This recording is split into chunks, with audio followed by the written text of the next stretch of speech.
Quand on est jeune, on ne peut pas se permettre de se dire il y a pas d'espoir, il n'y a rien derrière. Enfin, on ne peut pas s'engager, ça ne changera rien. Je pense qu'on peut pas se...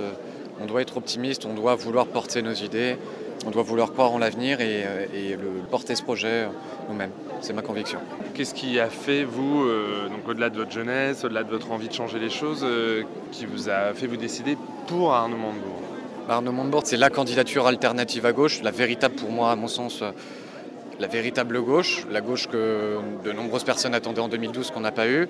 C'est un programme économique interventionniste, très intéressant, alternatif. Et puis c'est aussi un projet qui a été construit avec les citoyens, qui est volontaire, pour éviter justement le rejet de la politique. Ils ne changeront rien, ils ne nous écoutent pas. Arnaud Montebourg, c'est vraiment la volonté d'écouter les citoyens, de construire avec eux. Ça fait un certain temps, bien sûr, que je m'intéresse à la politique, mais après, je ne voulais pas m'engager dans un parti, m'encarter, ce n'était pas vraiment ce qui m'intéressait. Après l'appel du Montbeuvray d'Arnaud, c'était tout de suite plus simple. C'était plus simple pour moi de faire cette démarche-là. J'étais intéressé par la politique. Sans m'encarter, je pouvais directement faire de la politique, faire du militantisme et défendre mes idées. On peut se dire que ce n'est pas forcément évident, on n'a jamais eu d'expérience avant.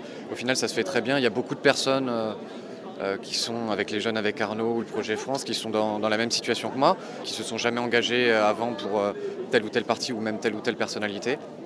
Donc je pense que c'est vraiment une caractéristique de cette campagne-là. Cet appel du Montbeuvray, Oui. auquel vous faites référence souvent, Oui. vous l'avez suivi comment? Vous l'avez suivi sur Twitter, vous l'avez suivi à la télé en direct, vous l'avez suivi sur Internet, sur le site d'Arnaud Montebourg.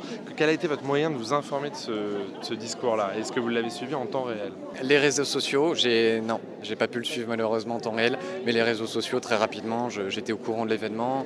Donc Puis a ça m'a posteriori. intéressé. J'ai écouté, j'ai regardé, j'ai dit voilà, c'est ça mes idées, c'est le moment, tu peux te lancer, fais-le, il faut que tu le fasses. Et donc je l'ai fait. Qu'est-ce que vous allez faire ces prochaines semaines? Est-ce que vous le savez déjà? Comment ça marche? On vous demande déjà? Qu'est-ce que vous savez faire? On nous demande qu'est-ce que vous voulez faire, qu'est-ce que vous vous sentez de faire, qu'est-ce que vous voulez faire, qu'est-ce que vous êtes prêt à faire. Ils acceptent toutes les contributions, aussi modestes soient-elles. Moi, sachant que je n'avais pas d'expérience dans rien du tout, je ne savais pas dans quoi spécialement me lancer. J'ai choisi le militantisme parce que je pense que c'est important de commencer par la base de la politique, le militantisme. Mais oui, c'est assez ouvert, on peut faire ce qu'on veut et ce qui compte pour nous.